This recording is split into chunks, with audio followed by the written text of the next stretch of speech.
Hey guys, so this product's been out for a while now, and I've been excited to try it, but I hadn't pulled the trigger until Unobtainium Gear sent me the LVX, and he said, "I'm not going to send you the harness.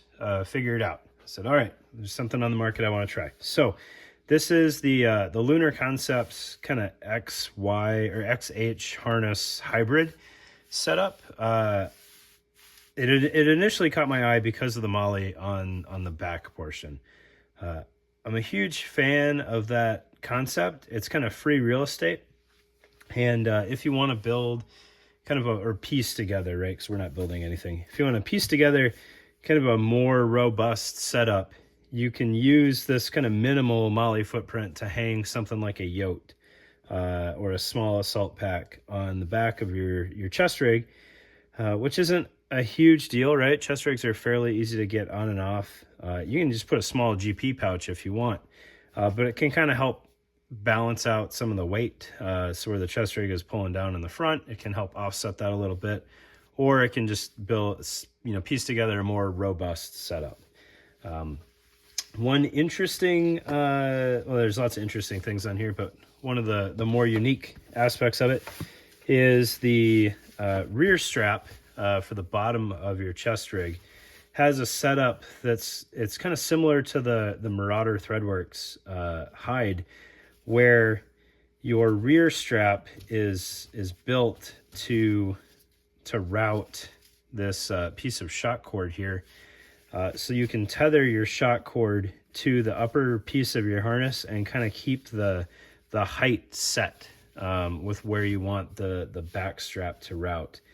If nothing else, it keeps you from losing the back strap if you need to disconnect it on both ends to take your chest rig on and off, and it'll keep it from wandering away on you, so you don't have to have it just attached to one end and then you've got this long webbing snake dragging all over the place.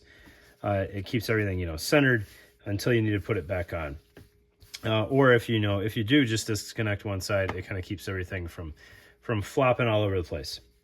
All right, so I'll get that out of the way. I will say, this idea, while I am a fan of it, is going to make the initial sizing a little bit more of a process. And it's kind of a throwback to my SPC cummerbund sizing video. You may need to find a friend to help you set this up, which I understand can be a challenge. Not as much of a challenge as when COVID was at its peak, but it's there. Especially for you guys that are afraid to talk to women because you're afraid you're going to be called a simp. All right, so looking at the rest of this thing, again, you've got the molly footprint there on the rear portion of the harness, kind of where the XH harness hybrid comes into play. Big fan of that concept. X harnesses aren't really my jam. I understand the H harnesses have some issues with certain body shapes and types, and this is a very nice middle ground. If you have to have an X harness to keep it from falling off your shoulders, this might be the move for you. So there's plenty of adjustment here. It's an interesting assembly process. So you've got webbing running into this buckle, which is mounted to the front portion of the straps. So you can pay out webbing there to extend this, and then you also at the same time have to undo this little Velcro on the back. So once that is done, you can pay out webbing and extend your harness as long as you need to. What is kind of crazy cool here is they thought about this hook on the front portion of the strap. And if you are a tall individual and you need to pay out extra webbing to make that work, they put loop on that strap right there to help cancel that out so that it doesn't potentially get tangled up on anything or have exposed hooks somewhere. So that's kind of an impressive amount of forethought, if you ask me, in the design on this thing. And I appreciate that. It's touches like that I find interesting in gear, and it's kind of why I still enjoy doing this. All right, so if you don't need all that strap paid out, you just mount the Velcro to the back of the harness, and you can see there's room to take out a good bit of slack there. We're about as small as we can go, but we can start pushing that tri-glide up into that elastic on the front portion of that harness. So there's a couple more inches we could take out. And then looking at the straps, so you have mounted side release buckles here, so your G-hook placards aren't going to play exceptionally well.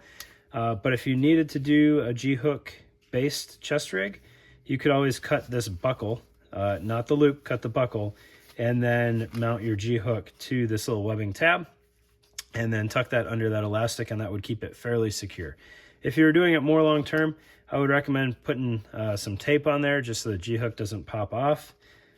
But if you need it, quick release for whatever reason, it's your shot to roll the dice. A big fan of the elastic here to protect the buckle and just kind of keep everything from moving around.